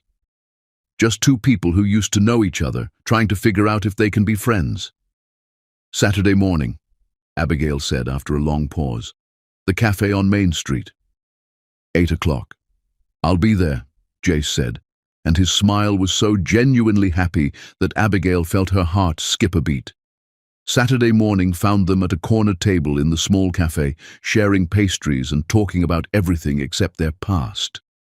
Jace asked thoughtful questions about her design philosophy, her dreams for expanding affordable housing options. Abigail found herself curious about his transition from corporate executive to carpenter, about what he'd learned from physical labor. "It's humbling," Jace admitted, holding up his scarred hands. "When you're used to solving problems with money and influence, learning to solve them with patience and skill is different. Better, I think." "You think?" "I know," he corrected. "When I write a check to fix a problem, I feel useful. When I actually fix something with my own hands, I feel worthy. Does that make sense?" It did make sense, more than Abigail wanted to admit. She'd felt something similar when she'd left New York, when she'd stopped trying to design spaces that impressed rich clients and started creating homes that actually served families' needs. Their coffee meetings became a weekly ritual. Saturday mornings at the cafe, then walks along the beach, conversations that ranged from the philosophical to the mundane. Abigail found herself looking forward to these meetings, anticipating Jace's insights about books he was reading, his stories about his co-workers, his questions about her life and work. More importantly, she found herself trusting him again. Not completely, not without reservation, but enough to share pieces of herself she'd kept hidden since leaving New York. Her fears about starting over, her struggles with trusting her own judgment, her growing love for the community she'd found here. "I was so angry when I first got here," she admitted one Saturday as they walked along the shoreline. "Angry at you, angry at myself for being so naive, angry at the world for not being what I thought it was." "And now?" Jace asked, walking carefully beside her, respecting the space between them. "Now I'm grateful," Abigail said, surprising herself with the truth of it. If our relationship hadn't ended the way it did, I never would have found this place, this life, this version of myself. I like who I am here." "You're extraordinary here," Jace said quietly. "You were extraordinary in New York too, but there you were trying to fit into someone else's idea of what you should be. Here, you're just... you... Is that who you fell in love with?" Abigail asked, the question hanging between them like a bridge neither was quite ready to cross. "The real me?" Jace stopped walking, turning to face her. "I don't know," he said honestly. "I thought I loved you in New York, but I'm not sure I was capable of real love then. I was too focused on what you could give me to see who you actually were. And now? Now I see you, Jace said simply. And I think I'm finally becoming someone who might be worthy of being seen by you. It wasn't a declaration of love, wasn't a plea for reconciliation. It was just truth, offered without expectation, without agenda. And somehow, that made it more powerful than any grand gesture he could have made. As they walked back toward town, their hands almost touching as they moved, Abigail felt the walls around her heart beginning to crumble. Not all at once, not without fear, but slowly, carefully, like a building being deconstructed with the hope that something better could be built in its place. The bridge between them was being constructed, one honest conversation at a time. Chapter 10. The Queen's Crown Restored. Love that survives betrayal and returns transformed is not love renewed. It is love reborn in fire and forged in truth. 2 years after Abigail Peter had fled New York City with a heart splintered beyond recognition, she stood in the workshop behind her cottage, adding final touches to a custom engagement ring unlike any she'd ever created.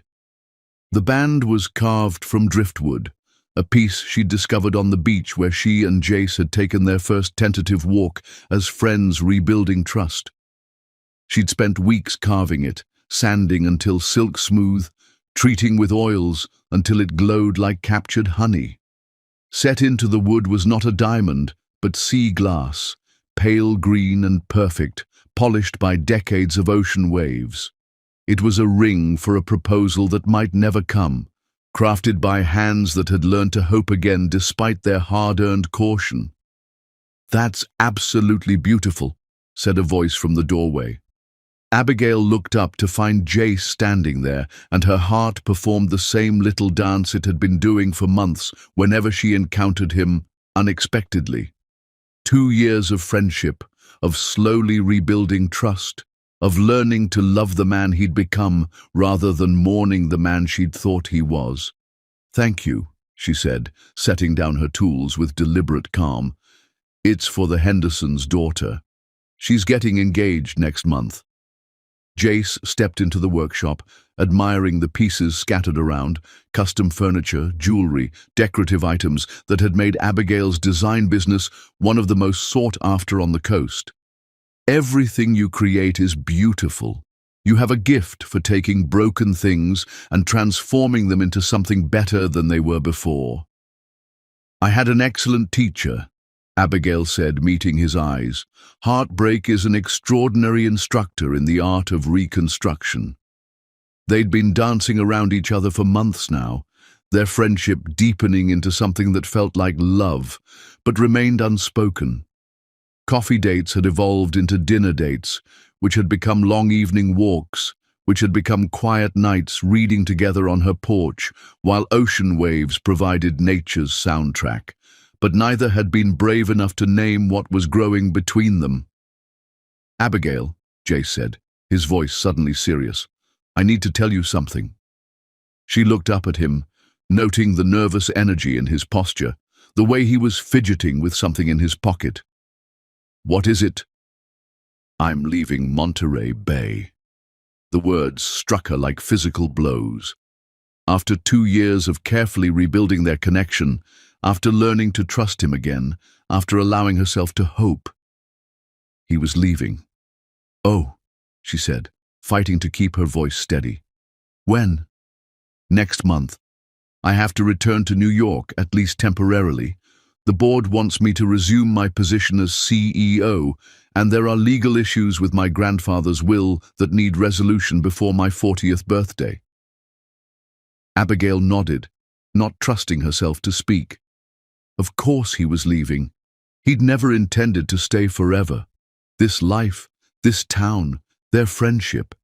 It had all been temporary for him, a way station on his journey back to his real life. "But before I go," Jace continued, pulling something from his pocket, "I have something I need to ask you." He knelt down right there in her workshop, among the wood shavings and half-finished projects. holding something in his hands that made Abigail's breath catch in her throat. It was a ring, not the massive diamond he'd proposed with before, but something simple and perfect. A thin band of silver that looked hand-forged, set with a small stone that caught the light like captured starfire. "This isn't the same proposal I made 2 years ago," Jace said, his voice steady, despite the emotion blazing in his eyes. "That was about what I needed from you. This is about what I want to give you." "Jace, let me finish," he said gently. "I love you, Abigail. Not the version of you that I tried to mold to fit my life, but the woman you actually are. I love your strength, your creativity, your ability to see beauty in broken things. I love that you eat cereal for dinner and cry at dog food commercials and believe that everyone deserves a beautiful home." Tears were streaming down Abigail's face now, but she didn't interrupt. "I love that you took the worst thing that ever happened to you and used it to build a life that matters," Jace continued. "I love that you taught me what it means to be part of a community, to contribute instead of just consume. I love that you gave me the chance to become someone worthy of your friendship, even when I didn't deserve it." He held up the ring, and Abigail could see that it was engraved with tiny words around the band. "For my queen, with my whole heart." "I'm not asking you to come back to New York with me," Jace said. "I'm not asking you to give up the life you've built here. I'm asking if you'll let me stay in Monterey Bay and build a life with you. I'm asking if you'll marry me, not because I need you to secure my future, but because I can't imagine my future without you in it." Abigail stared at him, this man who had broken her heart so completely that she'd had to rebuild herself from scratch. This man who had then spent 2 years proving that he was worthy of her trust again. This man who was offering to give up his empire to share her simple life by the sea. "What about Walker Technologies?" she asked. "What about your grandfather's will?" "I'm transferring my controlling shares to Emma and Richard," Jace said. "They'll run the company better than I ever did. As for my grandfather's will, well, it requires me to marry and have children to maintain the family legacy. I'd rather create my own legacy, with you, if you'll have me. And if I say no, then I respect your decision and treasure the friendship you've given me," Jace said without hesitation. "Your happiness matters more to me than my own wants. If you're happier without me, then that's what I want for you." Abigail looked down at this man who had once tried to use her as a means to an end, who had learned to love her for who she really was, who was now offering to sacrifice everything he'd once valued to build something real with her. "Ask me," she whispered. "What?" "Ask me properly," she said, smiling through her tears. Jace's face lit up with hope and joy. "Abigail Peter, will you marry me?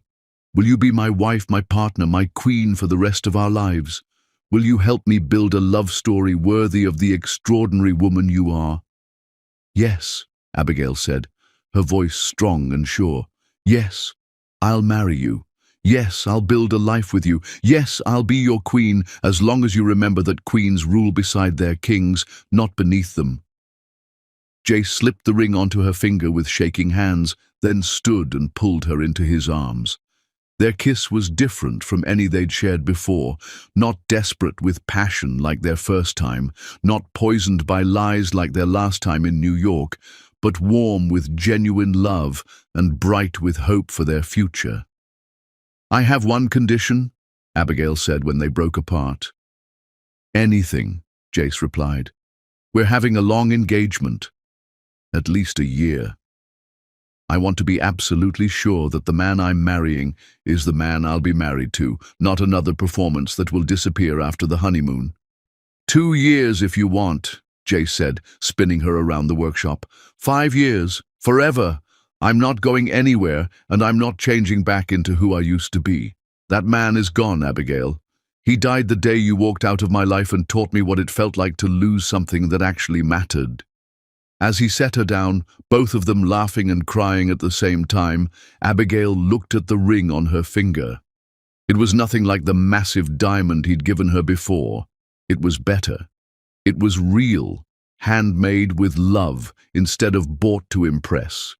It represented not what he could afford to give her, but what he chose to offer her, his whole heart, freely given. Their second engagement was nothing like their first. No magazine spreads, no society events, no elaborate planning. They celebrated with a barbecue in Abigail's backyard, surrounded by the community that had embraced them both. Frank Morrison toasted them with beer in mason jars. Miguel's wife made tres leches cake. The Henderson children played in the garden while their parents thanked Jace again for rebuilding their home. "This is what I always wanted," Abigail whispered to Jace as they danced barefoot on the grass to music from an old radio. "What? A backyard party?" "A family," she said. "Not just you and me, but this whole community. People who love us for who we are, not what we can do for them." "Speaking of family," Jace said, pulling back to look at her, "I should probably mention that Emma is flying out next week. She wants to meet the woman who taught her brother how to be human." "And I should probably mention that I want children," Abigail said. "Real children, wanted and loved and cherished, not heirs to secure an inheritance." "How many children?" Jace asked, echoing a conversation they'd had in another life, in another version of their love story. "As many as we're blessed with," Abigail replied. "Boys, girls, adopted, biological, I don't care. I just want to fill this house with love and laughter and the kind of chaos that comes from a family that actually chooses each other every day." "That sounds perfect," Jace said, spinning her again under the string lights they'd hung in the trees. "Absolutely perfect." The following week brought an unexpected visitor. Hannah Williams arrived in Monterey Bay without warning, appearing at Abigail's door on a Tuesday evening, looking nervous and contrite. "I know you have no reason to see me," Hannah said when Abigail answered the door, "but I need to say something." Against her better judgment, Abigail invited her in. Hannah looked different, softer somehow, less sharp around the edges. She was wearing a simple wedding ring that Abigail hadn't seen before. "I got married 6 months ago," Hannah said, following Abigail's gaze, "to a man who loves me for who I am, not what I can give him." It made me realize how wrong I was about everything. "What do you want, Hannah?" "I want to apologize, not just for my part in what Jace did to you, but for how I thought about you, about love, about what people deserve." Hannah's voice was quiet, sincere. "I convinced myself that you were just a gold digger, that you didn't really love him. It made it easier to justify what we were planning. And now? Now I know that you were the only real thing in his life," Hannah said. "Watching him fall apart after you left, seeing him give up everything to try to become worthy of you again, I realized that what you two had was what I'd been looking for my whole life." They talked for an hour. Two women who had been on opposite sides of a terrible plan, finding unexpected understanding in each other's stories. When Hannah left, she hugged Abigail goodbye. "Take care of him," she said. "He's finally become the man you thought you were marrying." 2 years later, on a cliff overlooking the Pacific Ocean, Abigail Peter married Jace Walker in a ceremony that was everything their first planned wedding hadn't been. Simple, authentic, focused on the promises they were making rather than the spectacle they were creating. Emma served as matron of honor, tears streaming down her face as she watched her brother marry a woman who had saved his soul. Marcus walked Abigail down the aisle, whispering that her grandmother Rose would be proud of the queen she'd become. They exchanged vows they'd written themselves, promises that were raw and honest and real. "I promise to love you not for what you can give me, but for who you are," Jace said, his voice carrying across the small gathering. "I promise to choose you every day, not because I need you, but because I want to build a life alongside the most extraordinary woman I've ever known. I promise to be worthy of the gift of your love and to never take it for granted again." "I promise to trust you with my heart again," Abigail replied. "Not because you've earned it through grand gestures, but because you've proven yourself worthy through 1,000 small acts of love. I promise to be your queen, your partner, your equal in all things. I promise to build with you a love that's stronger for having survived its breaking." When the minister pronounced them husband and wife, when they kissed as the sun set over the ocean, they both loved. When their friends and family cheered and threw flower petals that caught the evening breeze, Abigail felt something she'd never experienced before. The absolute certainty that she was exactly where she belonged. At the reception that followed, held in the community center where they'd first begun to rebuild their friendship, Jace stood before their guests with a microphone in his hand. "2 years ago," he said, his voice strong and clear, "I made the worst mistake of my life. I let pride and greed and family expectations convince me to treat the woman I loved like a business transaction. When she discovered the truth, she left me, and I deserved every moment of the pain that followed." The room fell silent. Abigail looked at him with surprise. They hadn't discussed this. "Today I want to say publicly what I should have said then," Jace continued, his eyes finding Abigail's across the room. "Hannah Williams was never my choice.